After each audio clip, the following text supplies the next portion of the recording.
Dear students, class 11th subject geography. आज हम इस भाग के अंतर्गत ज्योग्राफी का पार्ट 1 भौतिक भूगोल के सिद्धांत में अध्याय 2 पृथ्वी की उत्पत्ति एवं विकास के विषय में जानेंगे। पृथ्वी की उत्पत्ति के संदर्भ में विभिन्न विद्वानों की अलग अलग विचारधाराएं हैं। अनेक विद्वानों ने अलग अलग अनेक परिकल्पनाएं प्रस्तुत की हैं, परंतु इनमें से सर्वाधिक लोकप्रिय मत जर्मन दार्शनिक इमैनुअल कांट ने जो प्रस्तुत किया है वो है। उनके संदर्भ में ये माना गया है कि पृथ्वी की उत्पत्ति एक तारे के टूटने से हुई है, अर्थात एक तारा जो अत्यधिक तापमान के कारण इधर उधर बिखर कर टूट गया था और उसके टूटने से उसके अनेक अलग अलग छोटे छोटे टुकड़े दूर दराज तक बिखर गए थे।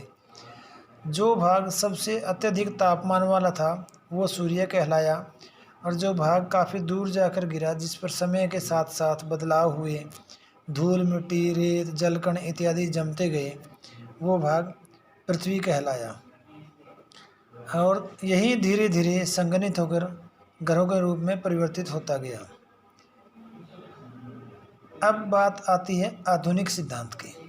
आधुनिक सिद्धांत की अगर हम बात करें तो आधुनिक समय में ब्रह्मांड की उत्पत्ति संबंधी सर्वमान्य सिद्धांत बिग बैंग सिद्धांत, यानी इसमें विस्तृत ब्रह्मांड परिकल्पना का अध्ययन भी कहा जाता है, जिसके अंतर्गत अनेक विद्वानों ने अपनी अलग अलग संरचनाएं प्रस्तुत की हैं। यदि हम लोगों से एक सवाल पूछा जाए कि पृथ्वी, सूर्य, चंद्रमा और तारे में आकार में सबसे बड़ा कौन है, तो स्वाभाविक है जिन्होंने इस विषय में अधिक जानकारी हासिल ना ली हो उनका उत्तर पृथ्वी या सूर्य ही होगा।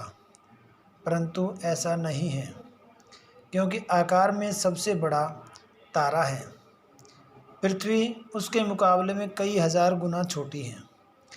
पृथ्वी, सूर्य, चंद्रमा ये सब तारे के ही अलग अलग खंड हैं। अब इसी विषय के अंदर हम अलग अलग ये भी जानकारी लेंगे कि अगर पृथ्वी, सूर्य, चंद्रमा तारे का ही एक भाग है तो फिर तारे का निर्माण कैसे हुआ। अब तारों के निर्माण के विषय में भी अलग अलग विद्वानों की अलग अलग परिकल्पनाएं हैं, जिन्होंने अलग अलग सिद्धांत प्रस्तुत किए हैं, जो कि बुक इमेज के माध्यम से मैं आपको भेज रहा हूँ।